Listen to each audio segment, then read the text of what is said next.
Assalamu alaikum wa rahmatullah, j'espère que vous allez bien. Doit-on faire la hijra, c'est-à-dire l'émigration vers une terre d'islam? Beaucoup de gens pensent qu'il est obligatoire pour le musulman de partir d'une terre de mécréance vers une terre d'islam. La situation actuelle en France, où les musulmans sont de plus en plus ostracisés, ne fait que renforcer cette idée. Alors attention, cette vidéo n'a pas pour but d'entrer dans des débats politiques. Cette chaîne est une chaîne de spiritualité. Je ne parlerai donc que de théologie à proprement parler. Alors, la hijra est-elle obligatoire? On en parle tout de suite, après la petite intro.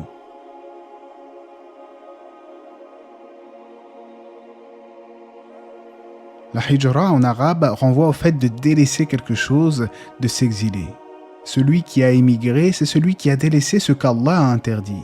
Cela peut désigner aussi le départ du prophète alayhi salatu wassalam et ses compagnons de la Mecque à Médine.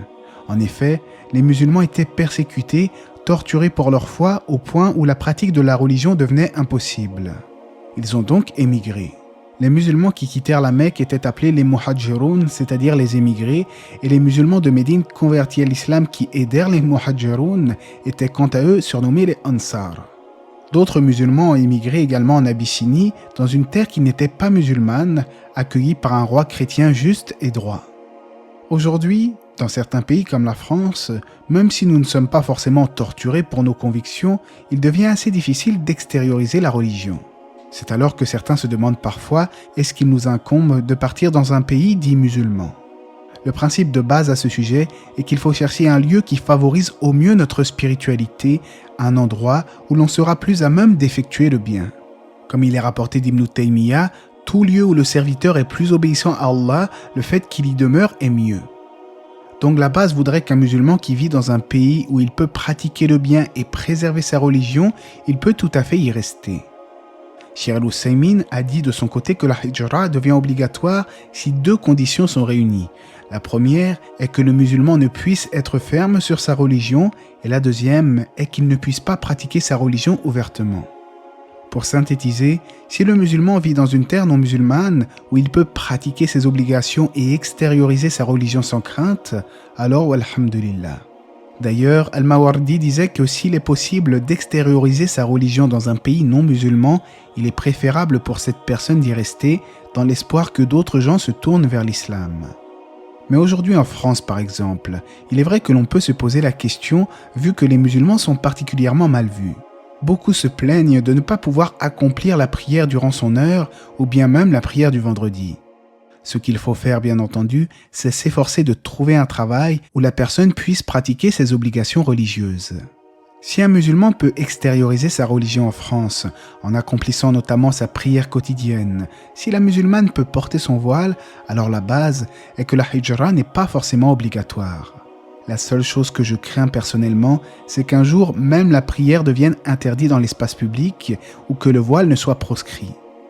Dans une telle situation, la hijra deviendrait alors obligatoire pour le croyant ou la croyante qui ne peut plus pratiquer ou extérioriser sa religion.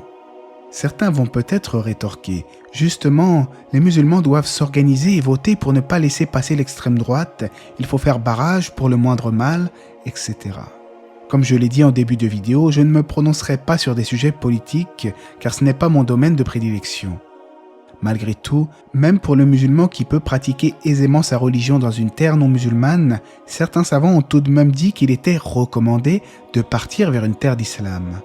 Pourquoi cela? Car en général, la plupart des gens suivent le plus grand nombre. Il y a donc un risque d'être influencé par des mœurs qui seraient en opposition avec ce que prône l'islam. Néanmoins, il y a parfois un aspect positif indéniable, comme le fait que le dialogue entre les communautés peut en amener à s'intéresser à l'islam. On sait de toute façon qu'il serait utopique de penser que tous les musulmans vont réussir à immigrer. Surtout qu'il y a parmi eux des prédicateurs, voire même des commerçants qui ont un intérêt à rester dans ces pays-là. Je sais que certains n'aiment pas ce genre de discours nuancé. Ils préféreraient que je dise « oui, la hijra est obligatoire en France » ou bien « non, elle ne l'est pas ». Mais tout n'est pas blanc ou noir. La réalité est que la hijra devient obligatoire en fonction de plusieurs conditions que j'ai citées dans cette vidéo. À chacun après de voir en fonction de sa propre situation, mais également d'observer l'évolution de la société dans laquelle il vit. Quant à celui qui craint pour sa foi et sa condition religieuse, qui a du mal à faire le bien, nul doute qu'il lui a alors demandé d'émigrer, bien entendu. Allah dit dans le Coran, dans le sens du verset, « Ceux qui ont fait du tort à eux-mêmes, les anges enlèveront leurs âmes en disant « Où étiez-vous à propos de votre religion ?» Nous étions impuissants sur terre, dirent-ils. Alors les anges diront « La terre d'Allah n'était-elle pas assez vaste pour vous permettre d'émigrer ?»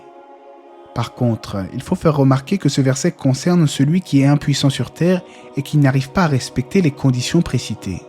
Cela ne sous-entend pas que la hijra incombe à tous et à toutes, quand bien même ils pourraient très bien pratiquer leur religion en toute sérénité. Allah sait mieux, j'espère que ce petit rappel vous aura éclairé sur ce sujet, que la paix et les bénédictions d'Allah soient sur le prophète, sa famille et ses compagnons.